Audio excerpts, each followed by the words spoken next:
buenos días. Yo soy Horacio Pérez y os doy la bienvenida a mi podcast Investigando la Investigación, el podcast donde hablaremos sobre temáticas muy relevantes dentro de este mundo, como por ejemplo en qué temas actuales y de impacto se está investigando en todo el mundo, cómo llevan a cabo su investigación los investigadores y cómo es su vida y su día a día, qué les motiva a investigar y qué problemas se encuentran y resuelven para poder seguir adelante. Y además nos centraremos no solo en la investigación académica, sino también en la transferencia tecnológica y en cómo se realiza la investigación en las empresas. Bien, hoy tenemos de invitado a Manolo Castellano. Hola Manolo, buenos días. Horacio, muy buenas. Encantado de estar aquí con vosotros hoy. Gracias y encantado que estés tú con nosotros. Voy a hacer una breve presentación de Manolo. Manolo estuvo, corrígeme si me equivoco, estuvo trabajando como investigador. Hizo una trayectoria de investigación que nos va a contar él ahora mismo y luego hizo una estancia postdoc, si no me equivoco, fue en Estados Unidos y después de eso, no quiero adelantar cosas, pero ya decidió crear su propia empresa, su propio negocio y en lo que consiste es en lo siguiente.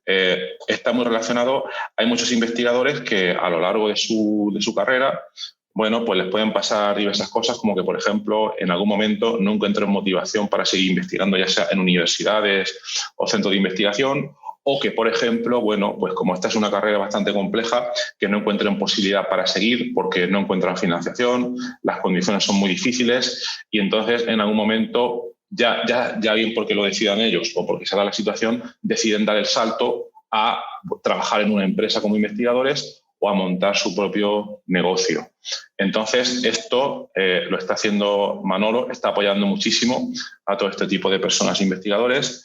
Entonces, bueno, Manolo, si nos puedes contar un poco cómo ha sido tu trayectoria y lo que haces ahora mismo en estos dos negocios que tú tienes. Sí, pues, a ver, Horacio, te cuento. Lo primero es decirte que no estuve en Estados Unidos haciendo una estancia postdoc. He hecho cuatro estancias postdoc. 4, vaya. El tema ya de decir estancia ya no se queda corto. Entonces, bueno, pues nada, te cuento. Yo hice biología en la Facultad de Biología de Sevilla. Terminé y decidí hacer una tesis doctoral también en Sevilla, en este caso en la Facultad de Medicina, en el Departamento de Fisiología Humana y Biofísica. Y ahí pues estuve haciendo una tesis doctoral muy relacionada con neurodegeneración, con neuronas, con biología celular, biología molecular, ¿no? Trabajando con proteínas de vesículas sinápticas, ¿no? Entonces, bueno, pues ese fue un poco mi trabajo de doctorando, digamos, y cuando terminé eso, pues decidí aunar mis dos pasiones por aquel entonces, ¿no? Que eran la fisiología celular y la música, el sonido, ¿no?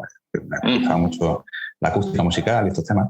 Y entonces conseguí que me aceptaran de postdoc en Rockefeller, en la Universidad de Rockefeller, en Nueva York, y estuve allí haciendo una tesis, cambiando el tema casi completamente y trabajando en este caso, intentando entender cómo funcionan las células de nuestro oído interno, ¿no? Cómo son capaces esas células de percibir la vibración mecánica de las partículas del aire y pasar eso a una información que nuestro cerebro pueda entender, ¿no? Así que, bueno, pues estuve haciendo técnicas muy diferentes, ¿no? Y hice mucha más biofísica, más nanobiofísica, digamos, ¿no? Y electrofisiología. Y cuando terminé ese primer postdoc, después de 3 años y medio, pues decidí seguir un poco dentro del nicho, ya entrando en una cosa un poquito más particular. Por aquel entonces yo tenía clarísimo que iba a ser jefe de grupo en España, ¿no? Y que iba a tener mi propio grupo de investigación. Y bueno, tuve también la suerte de que también me aceptaron en la otra punta de Estados Unidos, Stanford, y estuve allí otros 3 años y pico trabajando en este caso en fisiología sináptica, ¿no? En cómo esa célula del oído se conecta con el nervio auditivo, ¿no? Que es el que al final pues, lleva la información al cerebro. Así que bueno, ahí estuve haciendo mucho trabajo de electrofisiología, ¿no? Y de microscopía. Y cuando terminé eso, pues yo ya sí me veía más robusto, ¿no? A nivel técnico, ya sí tenía mis publicaciones, empezaba a tener cierto conocimiento de quién era quién y, en fin, que tenía ya un poquito de proyección dentro del campo y sí que tenía claro que quería volverme a España, ¿no?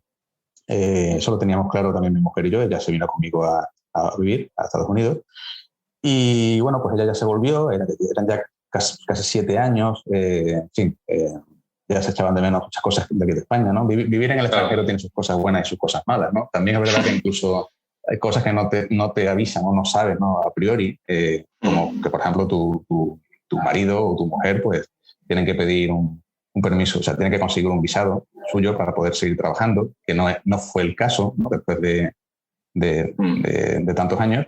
Y bueno, ella decidió volverse a España, yo estuve un tiempecillo allí en California y al final pues, decidí volver, ¿no? En este caso viene la parte un poco más chocante, ¿no? Yo estuve aplicando, era el 2012, estuve aplicando con tiempo a todo lo que aparecía y realmente no hubo mucha suerte. También es verdad que el tipo de cosas que yo hacía a nivel de investigación, prácticamente no había laboratorios en España que lo hicieran, ¿no? Pero bueno, esa fue mi apuesta, ¿no? Yo quería montar ese laboratorio. Pero bueno, no acompañó la suerte, ¿no? Y no pudo ser. Y bueno, pues me volví finalmente a España.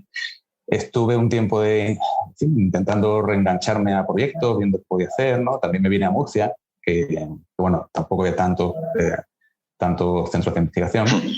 Y bueno, la realidad es que estuve aquí pues cerca de un año desempleado, viendo a ver qué podía hacer con mi vida, ¿no? Yo seguía aplicando a cosas, ¿no? Claro. Y realmente fue un cambio importante, ¿no? Pasar de estar en el Silicon Valley, ¿no? En todo lo alto a estar en la cola del paro, que está muy bien, yo se lo aconsejo a todo el mundo, gracias. O sea, realmente te da una cura de humildad y te da una percepción del valor que tiene el poder trabajar, ¿no? O sea, te da un respeto profesional absoluto, ¿no? Por cualquier tipo de persona que quiera trabajar, ¿no? Entonces, bueno, pues en ese tiempo conseguí un tercer postdoc muy cortito en Murcia y finalmente, pues al final acabé en un sitio en el que sí estuve bastante bien, que fue la Universidad Miguel Hernández de Elche, ¿no? En Alicante. Allí necesitaban un electrofisiólogo, que era lo que yo hacía por aquel entonces. Pero sí que es verdad que tuve que renunciar a la parte que me gustaba a mí del sonido, de las células ciliadas del oído, de las neuronas, ¿no? Allí hacían investigación en diabetes y la verdad es que estaba bien. O sea, el grupo era muy bueno, me llevaba bien con el jefe, con los compañeros, todo bien, ¿no? Pero sí que es verdad que pasa una cosa, ya era mi cuarto postdoc. Y cuando pasaron, bueno, 2, 3 años, yo me he dado cuenta de que la progresión empezaba a frenarse. O sea, que todo mi deseo de ser un jefe de grupo, llevar mi línea y tal, bueno, pues a lo mejor no podía ser así, ¿no?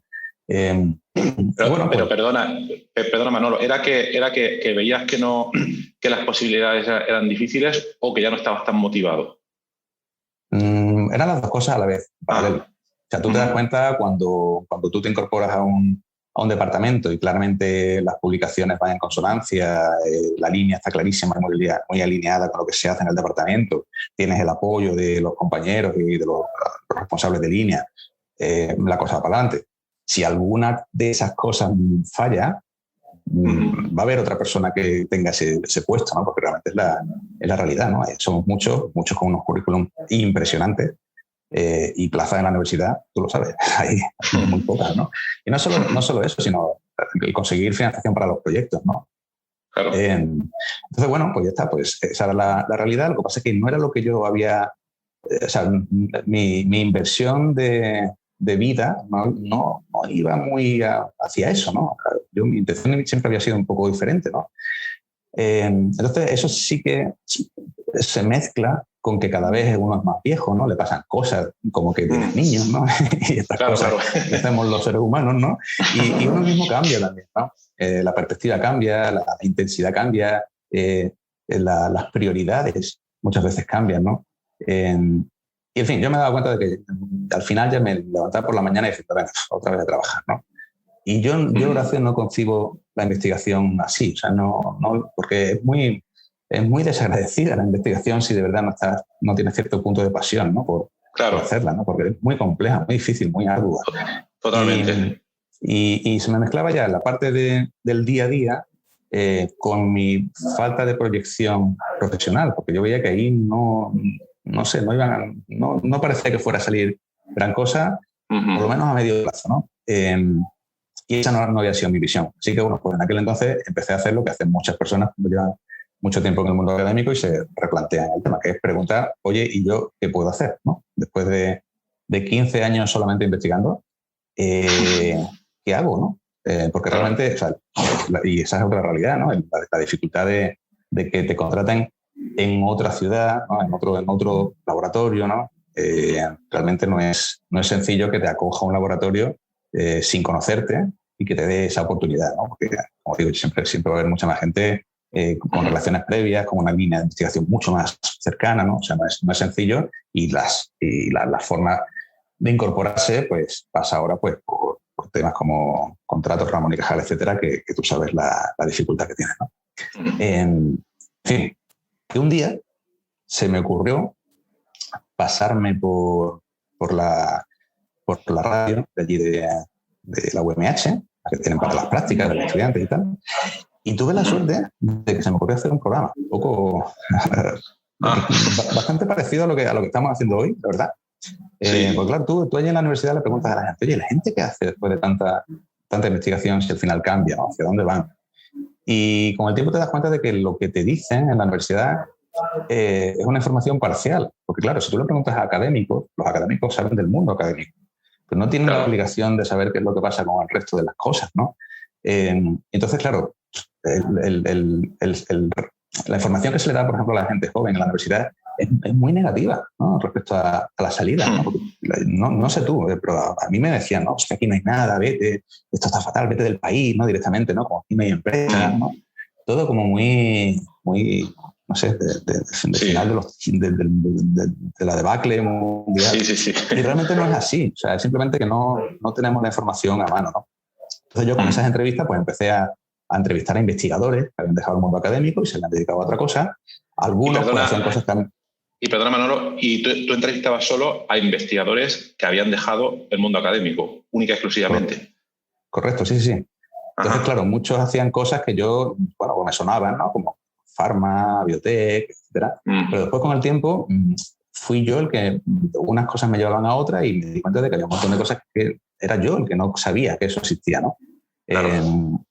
Y bueno, pues después de 70 y pico entrevistas, pues me di cuenta de que tenía tal información en la cabeza que eso de por sí era interesante. Y que realmente no había un sitio concreto donde buscar toda esa información, ¿no? Y que encontrarla sobre todo aplicada a tu realidad, que la realidad nuestra, pues en nuestro caso es España, ¿no? Muchas veces vas a otras páginas web y ves realidades que bueno, o sea, corresponden parcialmente con las opciones, ¿no? Pero que a lo mejor, pues, sobre todo por cómo están elaboradas las tipologías laborales, las empresas, ¿no? El sistema, el tejido de I+D, pues no, a veces cuadra y a veces no cuadra, ¿no? con tu realidad. Así que, bueno, pues decidí hacer una plataforma, fue Carreras Científicas Alternativas, una página web con sus redes sociales, etcétera, y enseguida vi que había una comunidad detrás, o sea, que no estaba loco, vaya, que había gente que le pasaba exactamente lo mismo, ¿no? Que estaba interesado en otra cosa y que no sabían bien por dónde tirar o dónde informarse.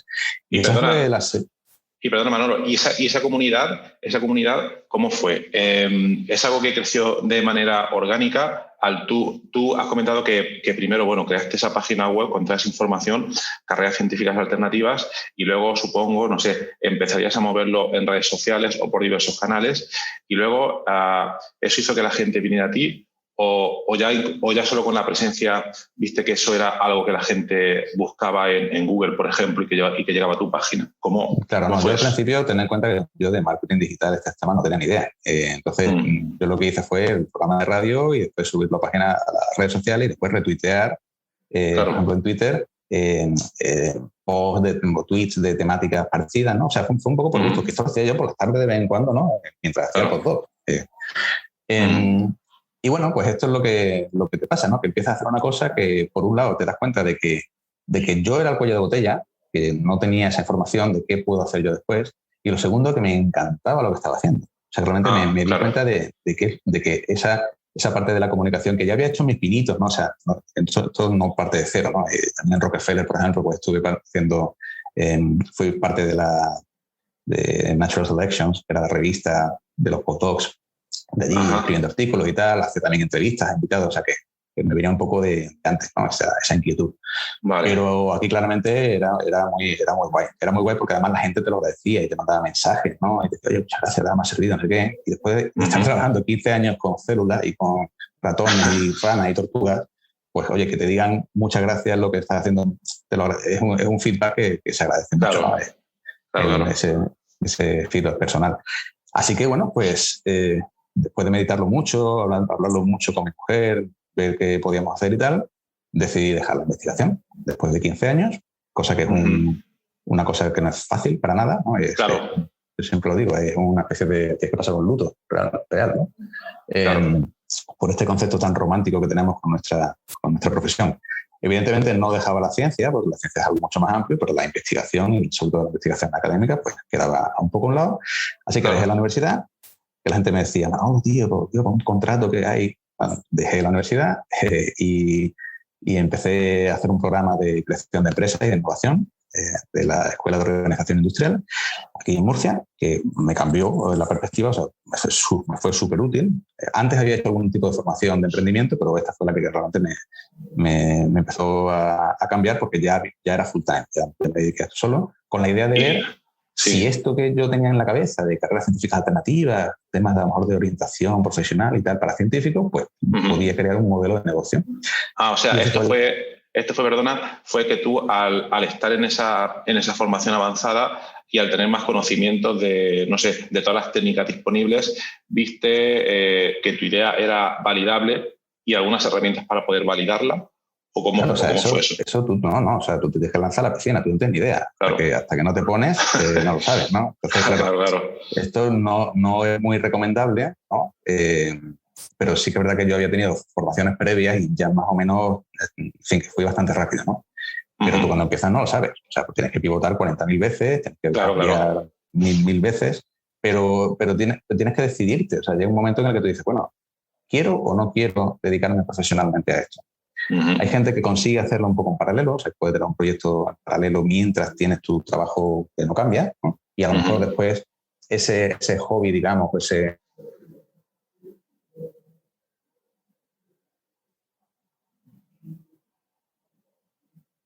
Pues, en mi caso me di cuenta de que para yo ser feliz tenía que dejar lo que estaba haciendo y tenía que hacer algo diferente, acorde a mis competencias, mis valores y mis intereses reales, ¿no? Y esa fue un poco la semilla de todo, que fue carreras científicas alternativas y bueno, ya empecé, evidentemente también me formé por el camino en el tema, me formé, o sea, tanto formalmente en relación a temas de orientación laboral, como sobre todo a nivel de negocio, ¿no? de cómo montar un negocio, cómo montar tu propia empresa, tu propia marca. Y bueno, pues ese fue el inicio de todo. Ahora si quieres te cuento la segunda o la tercera parte. Sí, por supuesto. Y una duda, aquí, tú hiciste todas esas formaciones avanzadas, pero claro, para la audiencia estas formaciones suponemos que no terminan nunca. Porque vas avanzando en la creación de tu empresa, en la creación de tu negocio y siempre supongo que se da uno cuenta de que para crecer más o avanzar más necesitas saber un poco más de esto y de lo otro y que luego a lo mejor incluso necesitas reclutar más gente en tu equipo para poder seguir avanzando, ¿no? Claro, depende un poco de lo que estemos hablando. Claro. Yo te diré que emprender es un estado de ánimo. O sea, es tener claro que quieres hacerlo y desearlo, más que lo hagas bien, mal, regular, lo hagas ahora, mañana o antes de ayer. Es más un continuo. Y yo desde el inicio de esta idea, pues, o sea, desde que empecé a pensar, oye, ¿y si hago algo de esto? Hasta que me puse a hacerlo, pues pasaron fácilmente 2 años y pico, ¿no? 2 años desde que sentiste la primera motivación de esa idea hasta que al final dijiste, venga, vamos para adelante. Es el momento, sí. Y siempre haces cosas intermedias en medio, ¿no?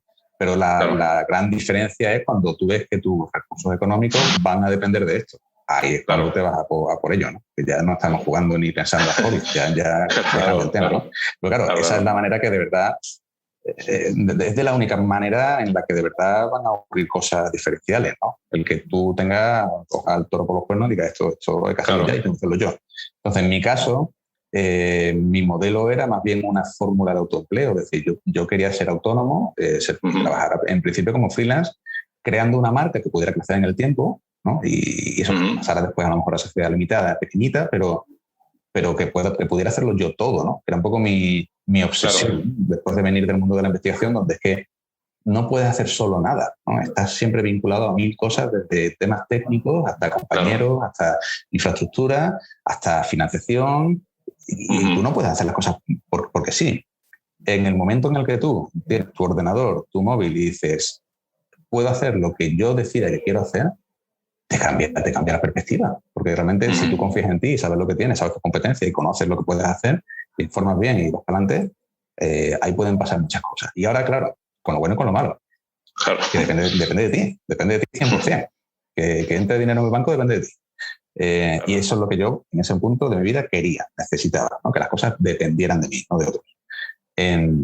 Así que bueno, el principio fue ese, ¿no? Empecé a hacer consultorías puntuales de orientación para científicos, muchos talleres, ¿no? Muchos talleres, workshops en universidades, centros de investigación, etcétera. Y bueno, pues ese fue un poco el inicio. No sé si quieres que te cuente un poco la parte de la historia o... Claro, por supuesto, por supuesto. A ver, a mí me parece súper interesante y estoy seguro de que a la audiencia también, muchísimo. Entonces, yo solo una duda antes de que se me olvide. 2 preguntas. La primera, para que quede claro para la audiencia, tú estás hablando, claro, tú empezaste en el momento en que te dijiste, venga, vamos para adelante, tuviste una idea, una motivación y empezaste, has comentado, bueno, dando charlas por aquí y por allá, pero claro, desde entonces hasta el día de hoy, como has comentado, has tenido que pivotar mucho, cambiar, reajustar de tu plan, de tu Lean Canvas, no sé cómo lo llamarás tú, de tu plan de negocio, habrás tenido que cambiar e iterar varias cosas hasta que has dado con la tecla, ¿no? Imagino que, no sé si habrá sido así. Y luego, por otra parte, a la hora de financiarte, ¿cómo lo hiciste? Supongo que tu financiación inicial ha sido totalmente tuya o has aplicado convocatorias que ayuden a crecer o a inversores. Claro, a ver, por parte de la primera pregunta, las ideas, yo creo que en el fondo, yo sé que no está todo el mundo de acuerdo, creo que sirven para bastante poco, sobre todo cuando eres científico. Claro. Porque estamos acostumbrados a generar continuamente ideas y en general solemos pensar que son buenas ideas, porque somos científicos y no... Ese es el error principal de los científicos, sí. Sí. Tenemos cierta arrogancia, yo primero, pensando que son ideas fantásticas las que tenemos. Y muchas veces es cierto, ¿no? Tenemos ideas fantásticas. Pero eso le importa a alguien o no, tú eso no lo sabes. Y esa es la parte importante. Que haya... Claro. Y ya estamos hablando del mundo privado. Y si hay alguien que le interesa, bueno, pues tu idea puede funcionar. Pero si no hay nadie que le interesa, por muy buena que sea tu idea, pues bueno, no va a servir para nada. Claro. Con lo cual, el ir cambiando y ir pivotando hacia algo que sea una buena idea, pero que tenga acogida en el mercado de fuera de ti, eso es continuo. O sea, tú tienes que ir cambiando, buscando dónde está el cliente, quién es, ¿no?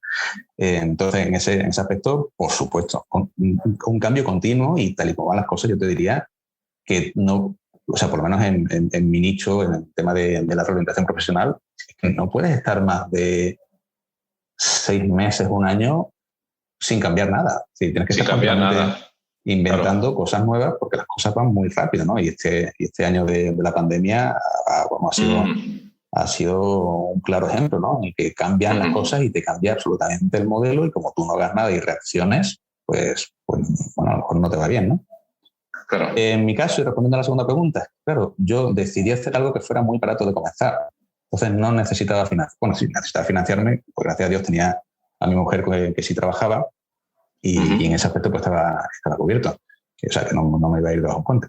Pero ten en cuenta que lo que yo necesitaba básicamente era un móvil, un ordenador y fibra. Ya está.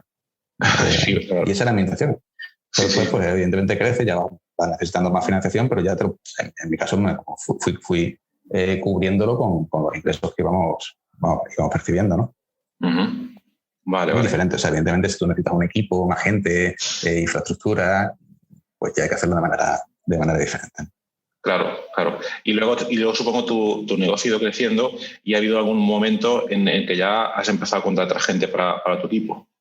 Claro, esa es la parte difícil, ¿no? Cuando ya te acomodas y te acostumbras a trabajar como autónomo, que tú ya sabes cómo hacer las cosas, esa parte no es fácil, ¿no? Entender qué tienes que delegar, a quién, cómo, pero es la única manera, no ya de crecer, sino que te diría, Horacio, de mantenerte, ¿no? Porque realmente el consultor autónomo tiene una tendencia a quemarse que yo te diría que es casi peor que la del investigador. O sea, así, a quemarse, pero ¿en qué sentido? ¿A sobresaturarse de trabajo? Mucho trabajo, ya se mezcla muchísimo el tema personal y profesional, las horas son muy flexibles, igual trabajas desde casa muchísimo.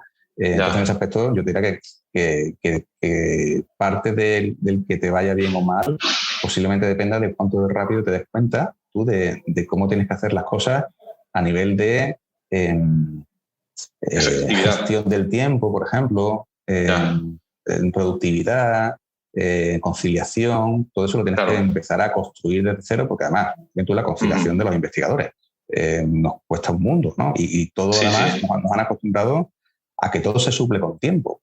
O sea, si te tienes que quedar un poquito más para hacer un póster, si tienes un poquito más para acabar el experimento, pues tienes que ir el fin de semana para hacer el experimento, lo haces. Y así es muy difícil conciliar, ¿no? Y cuando te incorporas. Y de hecho, este es el tipo de cosas que a veces chocan, ¿no? Cuando se recluta un investigador que ha hecho solo academia en una empresa, el miedo, uno de los miedos que tiene el empresario es ese, ¿no? El decir, oye, esta persona se va a saber aclimatar a la velocidad de los tiempos, ¿no? A los tiempos que necesitamos, a que esto hay que producirlo de aquí a aquí en este tiempo y hay que ser absolutamente productivo. Y si no te tienes que ir a tomar un café, no te vas a tomar un café. Y si te tienes que ir después, ya lo veremos porque eso son horas extras y te las tendré que pagar. Es decir, es una forma de ver el trabajo muy, muy diferente. Estoy enrollando un poco, Lucio, no sé.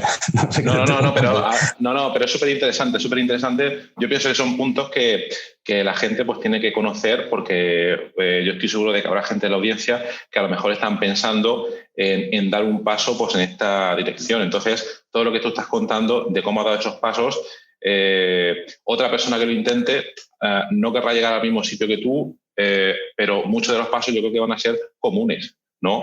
Todo esto que estás comentando tú, de tener esa motivación, de dar esos pasos, de lanzarse, lo que tú estás comentando ahora mismo, la conciliación, el no saturarse de trabajo y sobre todo lo último que estabas comentando, que muchos investigadores, incluso hayas publicado en Nature y Science y todas estas cosas, estamos, o porque no nos han enseñado algo así, pero a mí en la universidad nadie me enseñó técnicas de productividad ni de gestión eficiente del tiempo.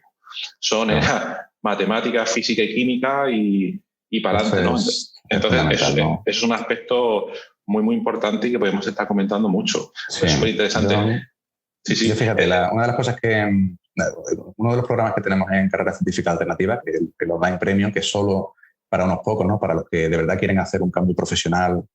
No estoy hablando de gente del mundo académico necesariamente, hay gente también que está en una empresa y le pasa igual, bueno, por ejemplo, que me pasó a mí, vaya, que no están contentos con lo que están haciendo y quieren cambiar, ¿no? Y tienen ya la clara intención de cambiar y no saben cómo, o no saben a dónde, ¿no? O no saben qué podrían hacer con su vida cuando ya llevan bastante tiempo haciendo lo que están haciendo.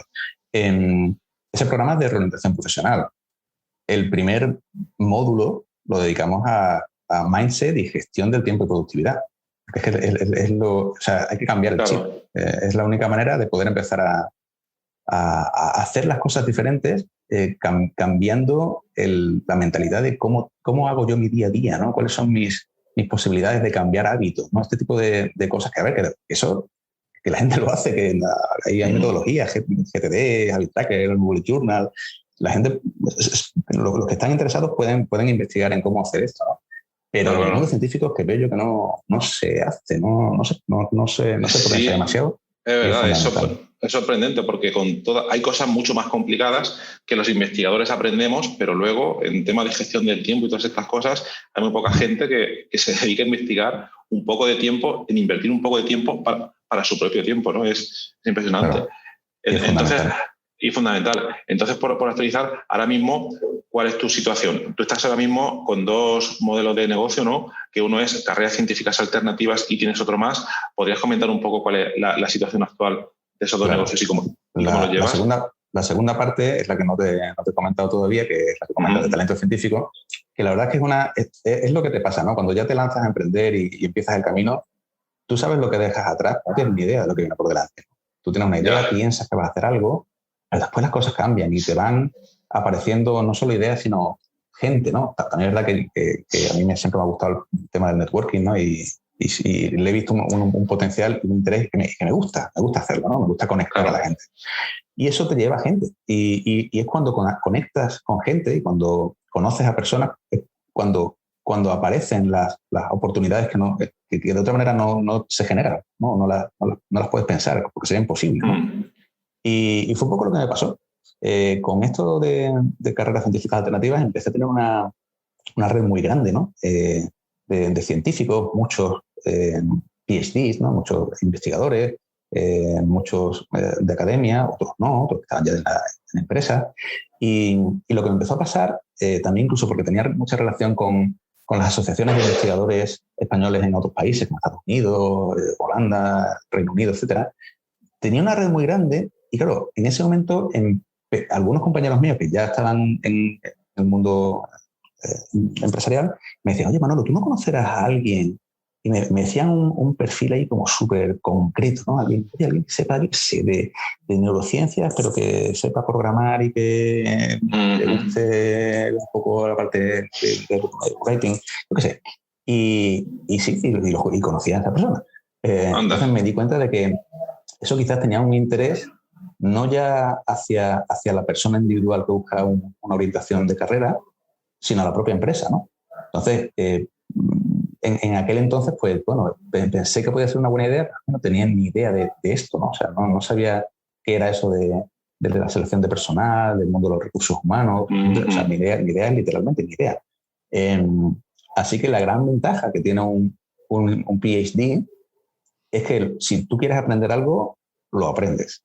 Y si tú decides que algo es una buena idea y que tienes la claridad mental de hacerlo, por tus narices tú lo haces, ¿no? Y fue exactamente lo que pasó aquí. O sea, tenemos una capacidad fantástica para aprender, superior, diría yo, para aprender rápido lo que sea.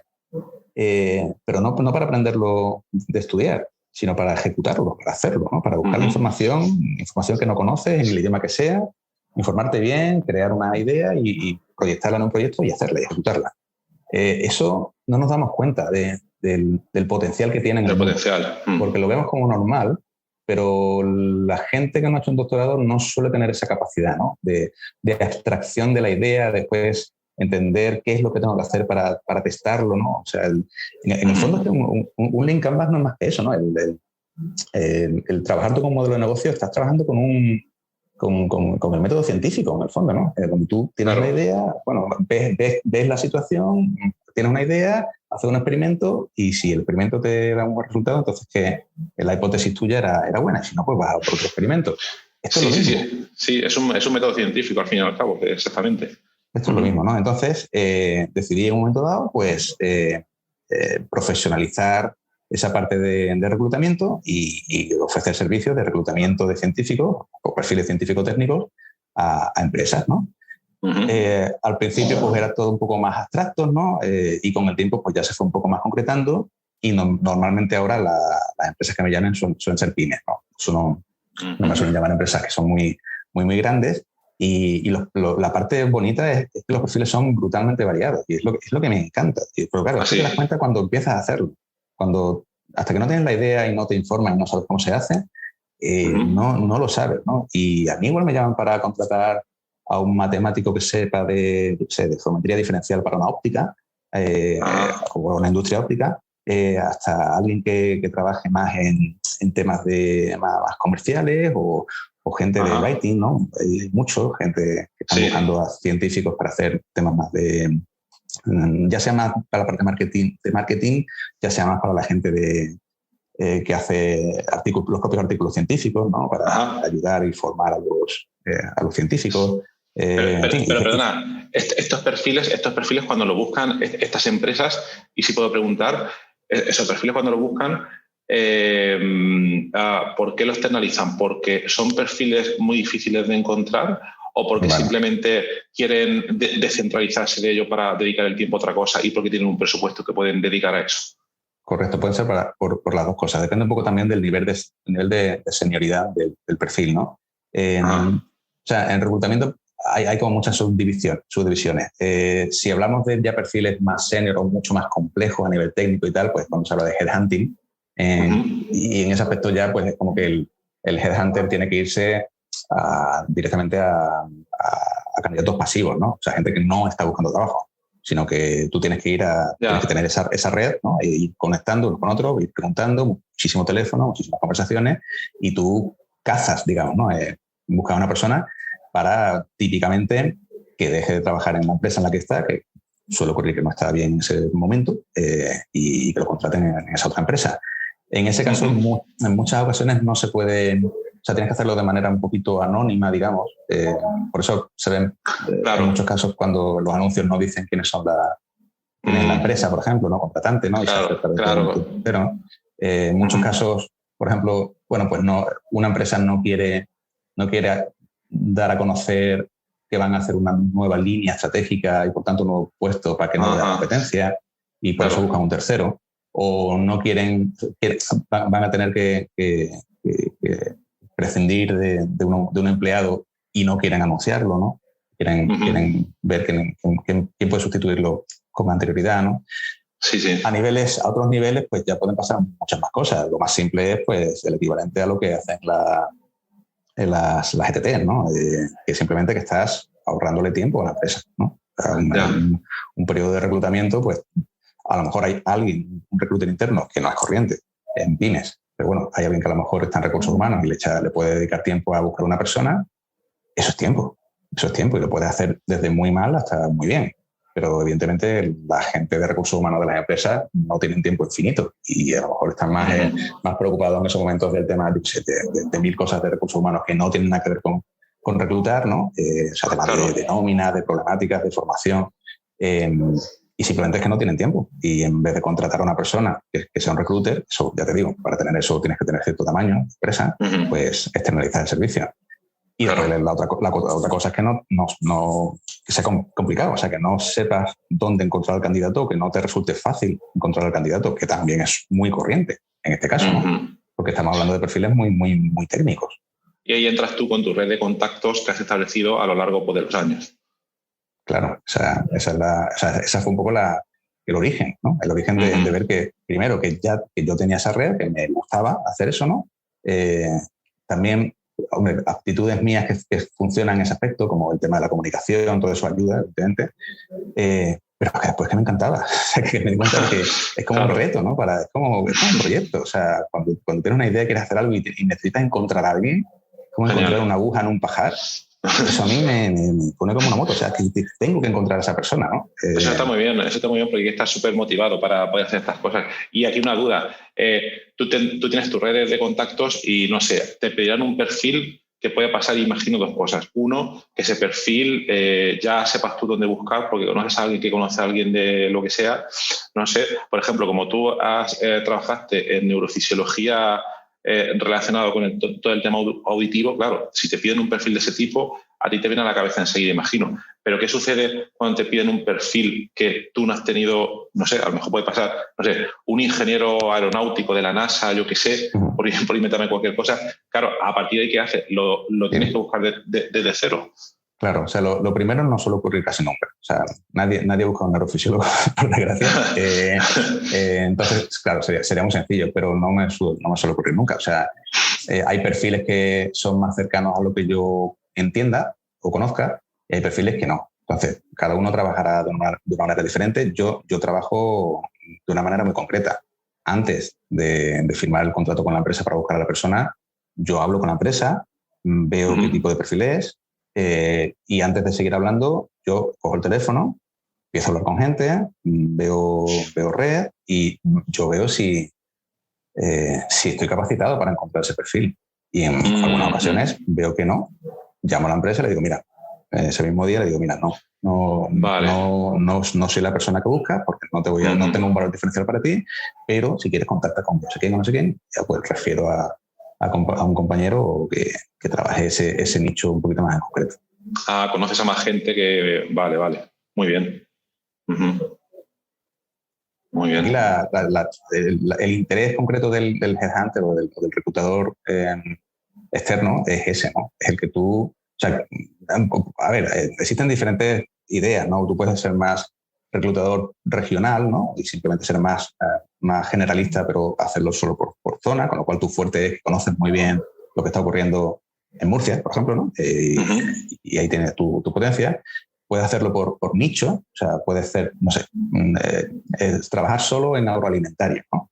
Entonces, Claro. pues, evidentemente vas a tener muy segmentado tu red en agroalimentario y puedes hacerlo por tipología. A lo mejor, pues, yo solo contrato o busco medical science liaison y te da igual donde estés, o sea, da igual que estés en Madrid, en Murcia o en Copenhague, ¿no? Claro. El valor diferencial que tú aportes tienes que decidirlo, pero normalmente no se pueden hacer todas las cosas a la vez. Si le quitas de uno, lo aumentas de otro, y si lo aumentas de uno, le quitas de otro. Sí, eso es un tema clave de la gestión del tiempo. Sí. Vale, pues súper interesante, porque no se me pase. Vale, entonces aquí tú tienes como que dos líneas. Una sería carreras científicas alternativas, donde ayudas a la gente, investigadores, gente que está en la academia y gente que no está en la academia, a reorientarse profesionalmente. Y luego sería la línea de talento científico, donde ayudas a estas empresas a encontrar determinados perfiles. Entonces aquí me gustaría preguntarte, creo que le puede interesar a la audiencia, ¿podrías comentar, no sé, imagino que no porque habrá temas de confidencialidad, pero algún caso de éxito o a lo mejor por la tipología de algún caso de que estuviera en investigación y que le costara mucho dar el salto, pero que una vez han dado ese salto han conseguido un éxito que no se esperaban? No sé. Pues claro, sí, porque no confidencialidad ninguna. O sea, te puedo dar casos concretos de personas concretas, vale. pero a ver, es que es tan dispar, son tan diversas las personas que no puedes tener un patrón, ¿no? Claro. Mira, bueno, por ejemplo, estamos en Murcia, tú y yo ahora mismo, porque digo un ejemplo de Murcia, ¿no? Una típica persona que ha hecho investigación, está asociada a un hospital, a un centro de investigación sanitaria, y ve que no van los tiros por ahí, que posiblemente en el futuro no vaya a progresar ese contrato, o el grupo no es exactamente lo que está buscando, y muy perdido, ¿no? Una persona muy perdida, contacta conmigo y en principio la gran dificultad es saber si hay algo para mí después de tantos años haciendo esto, porque no me lo creo, o sea, no sé qué puedo hacer. En este caso, hablamos del programa Online Premium, ¿no? Que hoy por hoy son 3 meses intensivos, ¿no? Lo corriente es salir de ese programa con una idea clara, conociéndote bien, sabiendo cuáles son tus intereses, tus competencias, tus valores, que eso sea la base para una fase de exploración, ¿no? En la que tú ya... No estoy hablando de buscar trabajo, estoy hablando de explorar qué es lo que puedes hacer, cómo informarte, ahí damos herramientas, ¿no? Y después de eso ya hay una fase en la que sí, ya es más de pico y pala, de tener tu estrategia e ir aplicándola, ¿no? Un poco enlazando lo que tú eres y necesitas con lo que el mercado laboral te ofrece, ¿no? En el sitio en el que hayas decidido vivir. En este caso, pues, hay personas que, como este caso de Murcia, pues consiguieron un trabajo antes de terminar esos 3 meses. Pero no necesariamente porque, o sea, ese no es el objetivo del programa. El objetivo del programa no es encontrar trabajo, es saber qué es lo que quieres hacer con tu vida, qué es lo que de verdad te ilusiona a nivel profesional y tener un plan de carrera. Claro, el primer trabajo, el siguiente trabajo es solo el primer paso, ¿no? Para esa carrera. Pero eso es lo importante, tener un plan que te ilusione y que haga que tus ojos brillen un poquito, ¿no? Y sí, es como conectar con uno mismo, con cosas que uno había perdido de su motivación. Absolutamente, y se nos olvida, todo eso se nos olvida, son cosas enterradas, recuerdos, o sea, tenemos tantas competencias y tantos intereses enterrados simplemente porque no nos paramos nunca a pensar, claro. ¿No? Oye, pero espérate, vamos a pararnos. La vorágine del día a día, estamos siempre corriendo y se nos olvida quiénes somos. A veces se nos olvida y a veces directamente es que no lo sabemos, ¿no? Porque hemos ido rápido desde siempre, ¿no? Claro.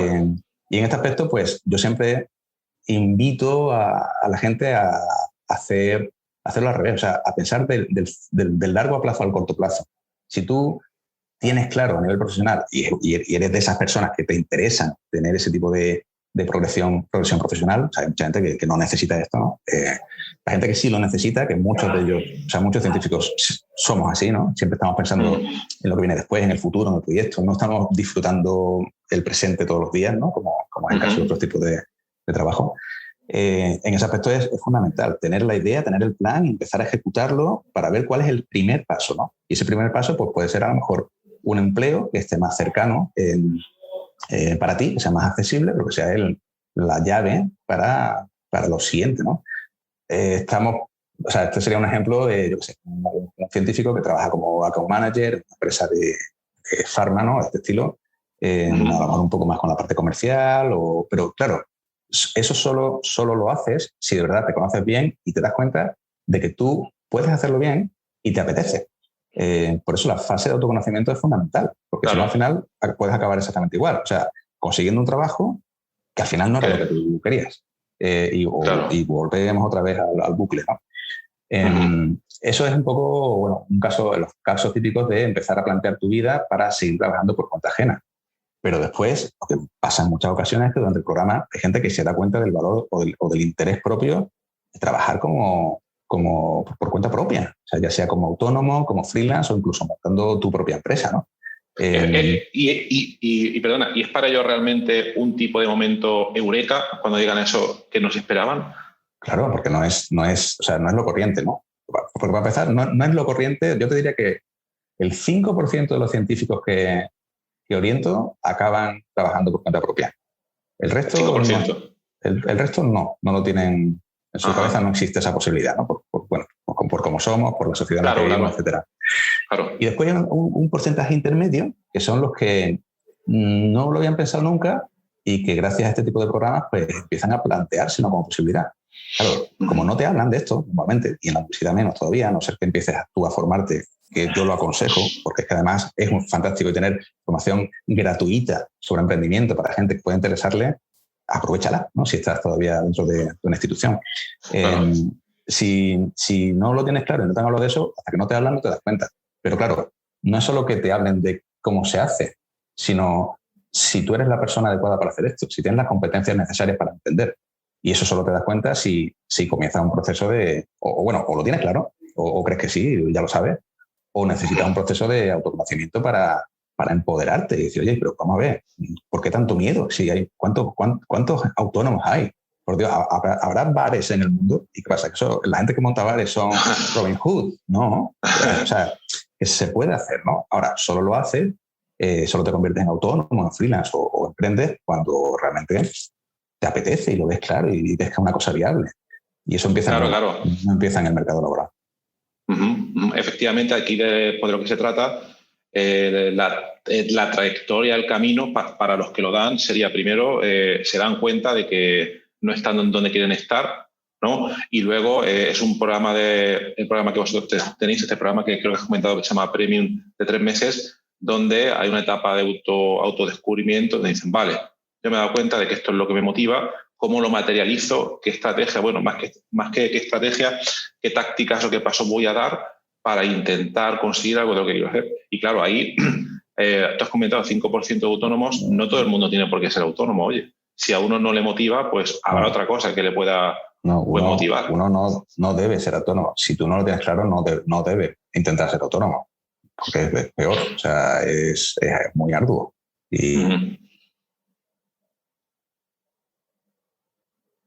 para mí tiene muchísimas ventajas, pero porque yo tengo una forma de ser que casa con ser autónomo y con montar una empresa. No todo el mundo está capacitado para montarlo y creo que es desaconsejable. Ahora, lo que también es desaconsejable es no informar de manera adecuada a la gente o formarla para darse cuenta de que las cosas, el mundo está cambiando y que si seguimos con nuestra idea de que nos contrate alguien, siempre nos estamos perdiendo la posibilidad de ciertos tipos de trabajos que a lo mejor son los trabajos perfectos para nosotros.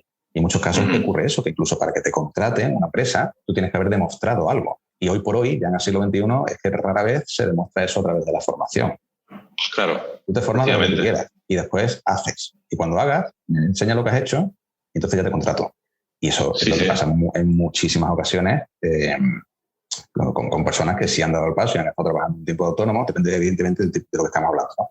Pero yo que sé, gente, por ejemplo, que trabaja en writing, ¿no? En general, es que se trabaja así, ¿no? Y hablamos de científicos, pero yo que sé, habla tú con un periodista, a ver qué te dice, ¿no? ¿Cuántos periodistas tienen que darse de alta en autónomos y empezar a trabajar como freelance? Y después ya, pues, cuando surgen más cosas, ¿no? Llaman de periódicos y a lo mejor se formaliza algo un poco más, ya sea una agencia o ya sea una empresa, ¿no? Pero que eso ya está ahí y, sin embargo, en el mundo científico lo vemos con cierto recelo, ¿no? Esa forma de trabajar. Claro.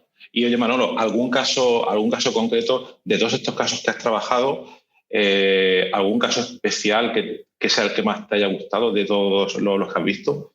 Hombre, el más chulo es el de María, pero porque es compañera mía actual. O sea, compañera. María, por ejemplo, ya te digo, o sea, hay casos un poco extremos, ¿no? Y este es uno de esos casos. María, cuando empezó el programa, estaba haciendo un postdoctoral en Sudáfrica. Ella era etóloga, trabajaba en el comportamiento animal creo que era de los rinocerontes o algo así. Y bueno, estaba un poco desencantada de ese mundo, ¿no? Del mundo de la investigación en la conservación animal, y quería hacer algo diferente, pero no tenía ni idea de qué. O sea, no sabía qué quería. Sabía que quería cambiar, pero no sabía hacia dónde. Y en el programa ella se dio cuenta de que después de haber estado un montón de años trabajando, ayudando a los animales, lo que en el fondo ahora quería era ayudar a los animales humanos y empezar a ayudar a la gente. Y me acuerdo que fue un proceso de autoconocimiento que desembocó en un día en el que dijo, vale, pues ya os lo digo, ¿no? Ya os digo lo que tengo claro que quiero hacer con mi vida. Quiero ser coach. Quiero ser coach, vaya. Y entonces, pues, como ella es investigadora y es doctora y tiene unas capacidades fantásticas para eso, se hizo coach. Ya está. Así es. Eso lleva tiempo, evidentemente, no de un día para otro, pero ya tenía un plan. O sea, tenía un plan, una proyección. Y bueno, pues decidió especializarse más en concreto en ser life coach, ¿no? Especialista en enneagrama, que bueno, se llama rama, o son herramientas concretas. Y era o sea, me pareció tan potente que la incorporé a carreras científicas alternativas. Genial. Hoy por hoy ella también da parte de la formación, sobre todo en la parte de autoconocimiento, ¿no? Vaya, es un muy, muy buen ejemplo de éxito, desde luego. Sí. ¿Algún otro caso más? Más casos, a ver, yo qué sé, sí que son muchos. Dime alguna rama y te digo un poco, pues, algo más. Me interesaría por curiosidad alguien alguno que haya creado una empresa después de este proceso, porque has comentado un 5% de consultoría, pero algún ejemplo que además que aparte de consultoría haya creado su propia empresa. Vale, pues el tipo de forma, o sea, ten en cuenta que esto lo comenzamos a finales del 2019, entonces claro. no, yo creo que ninguno tiene una empresa como tal empresa, así pensando en una empresa grande. Sí. Tampoco creo que haya dado tiempo. Pero muchos sí han empezado a trabajar con empresas como autónomo, ¿no? Como marca. Entonces, ahí sí son dispares. Hay, yo qué sé, gente que se dedica, por ejemplo, a la educación, ¿no? Y ha querido crear un modelo de negocio en torno a la neuroeducación. Se me ocurre gente que ha trabajado más el writing o gente que va más hacia el copywriting, pero de nicho, ¿no? Por ejemplo, copywriter para agroalimentarios, ¿no? Y eso sería un poco un nicho que evidentemente tú puedes empezar a trabajar con una agencia o tú ofrecer los servicios, que de hecho muchas veces ofrecer esos servicios a la agencia, ¿no? Más gente, pues gente ya que sí se mete en berenjenales y empieza a un poco lo que tú decías al principio, ¿no? De ideas ya más globales donde te hace falta una infraestructura, ¿no? y dinero y financiación, ¿no? Pues para, bueno, consiguiendo el expertise que tenías antes y desarrollándolo, pues para crear péptidos concretos, ¿no? Dentro de la industria biotech. Eso son cosas que a lo mejor nos suenan un poco más, ¿no? A los que hemos hecho mucho laboratorio. Lo difícil es desvincularte de eso y entender que tú puedes llegar a ofrecer un servicio como científico freelance sin necesidad de una infraestructura, ¿no? Porque sí que es verdad que yo puedo iniciar ese proceso a nivel de orientación, pero hoy por hoy yo no me siento capacitado para explicarte cómo tienes que crear una empresa de 100 trabajadores. No llego a ese punto, ¿no? Lo que sí que ocurre es que mucha gente llega a eso un poco a posteriori, es decir, empieza a lo mejor a ofrecer servicios de consultoría medioambiental utilizando tus conocimientos en programación y de metodologías de creación de modelos, ¿no? Eso muchas veces incluso llaman a las universidades, ¿no? Buscando este tipo de especialistas. Y hay personas que dicen, bueno, pues en vez de quedarme aquí, lo que hago es que me salgo y me convierto en consultor autónomo, ¿no? Y si me va bien, entonces crezco. Y crezco ya hacia una marca, hacia una empresa, o por el camino también te van surgiendo colaboradores, vas conociendo gente y es donde donde aparecen las empresas, ¿no? Pero el problema que creo que veo en muchos científicos que se acercan al mundo del emprendimiento es que su idea es crear algo ya demasiado grande de partida. Y eso se puede hacer, pero es más complejo y creo que es más difícil, simplemente porque hay menos cosas que dependan de ti. Mientras que si tú decides que quieres trabajar como consultor, ahí no te puedes esconder, ahí no puedes echarle la culpa a Cedeti, o que no te han dado la financiación, a los Business Angels, o que no, ahí muchas veces sí puedes hacerlo, ¿no? Y depende de ti. Por eso te digo, tú recomiendas hacerlo un poco como de manera incremental, primero por empezar de manera más segura y con menos riesgo, es decir, ir creciendo poco a poco, no de golpe decir, venga, voy a crear Depende de la idea que estamos hablando, depende del nicho, depende de lo que sea, ¿no? Hay cosas que directamente no se pueden hacer de la manera. Pero hay muchas que sí. Hay muchas que el problema, yo te diría, para que funcione bien, no es ya la idea que tengas, sino el cómo tú te aclimatas a la forma de vida de un emprendedor. Y eso lleva tiempo. Y a veces que tú puedes entrar en ese mundo y darte cuenta de que va bien, te gusta o no, y a veces que no va contigo, no consigues compaginarlo bien con tu día a día, con tu forma de ser, con tu familia, con lo que sea. Claro. Eso, cuanto más despacito lo hagas, mejor. Si te vuelcas en un proyecto donde ya están envueltas personas, cuando haya ya más de una persona en un grupo humano, todo se convierte en más complejo. Y es más posible que vayan las cosas mal, pues ya son decisiones en duplicado, en triplicado, etcétera. Eso, claro, lo ideal es empezar a emprender con alguien con el que ya a priori te lleves bien, y estés alineado totalmente, y que sobre todo que la idea final, el largo plazo, lo comparta contigo. Y eso es muy difícil al principio cuando no conoces a mucha gente, ¿no? Por eso lo importante es, lo fundamental que es el networking, empezar a conocer gente, estar expuesto, ¿no? a que se generen ideas y interacciones con otras personas que al final pueden llegar a ser perfectamente tus socios, ¿no? Totalmente de acuerdo. Siempre abierto, aunque estuviera funcionando tu consultoría o negocio, lo que fuera, vamos, totalmente de acuerdo en estar siempre conectado con mucho tipo de gente, porque no sabe uno lo que puede pasar. Pues muy bien, Manolo, a ver, me resulta súper interesante, pero por no quitarte más tiempo, tanto a ti como a la audiencia, si quieres, vamos a ir terminando. Yo te preguntaría muchísimas más cosas, pero por terminar en algún momento, solo una cosa. Normalmente en este programa el invitado anterior suele dejar una pregunta para el siguiente invitado. Entonces te va a tocar la pregunta que dejó el invitado anterior, que fue Ana María Cuervo, del Instituto Albert Einstein de Medicina en Nueva York. Y la pregunta era, a los investigadores, si pudiesen volver en el tiempo, ¿qué le dirías a esa persona de 18 años? Dijo 18 años, que está ahora comenzando su trayectoria. 18 años, no sé, porque no es una edad a la que uno empieza a investigar, pero bueno. Por avisarlos, no sé. Sí, yo te diría, si tienes 18 años, lo primero pásatelo bien, ¿vale? Controlando, evidentemente. Y lo segundo, explora. Dedícale tiempo a investigar, no a investigar de investigación, sino a investigar cosas de la vida que te llamen la atención, ¿no? Ahí yo, desde luego, estoy totalmente de acuerdo con otras sociedades donde ven eso más normal, ¿no? Lo de terminar tu periodo de formación, el bachillerato, etcétera, y después darte un tiempo, ¿no? para viajar o para conocer gente, otras culturas, ver otras opciones. Totalmente. Y después ya decidir, bueno, por dónde van los tiros en tu vida, ¿no? Hay que hacerlo. Y no hay que hacerlo en un momento puntual, hay que hacerlo siempre. Y lo difícil es darte cuenta de que en tu día a día, cuantas más cosas hagas diversas que vayan con tus intereses y con tus valores, mejor te lo pasas y más cosas buenas te pueden pasar, ¿no? Y cosas tontas como formar parte de una asociación, trabajar de voluntario en una ONG, estar en un chiringuito un verano trabajando en la playa.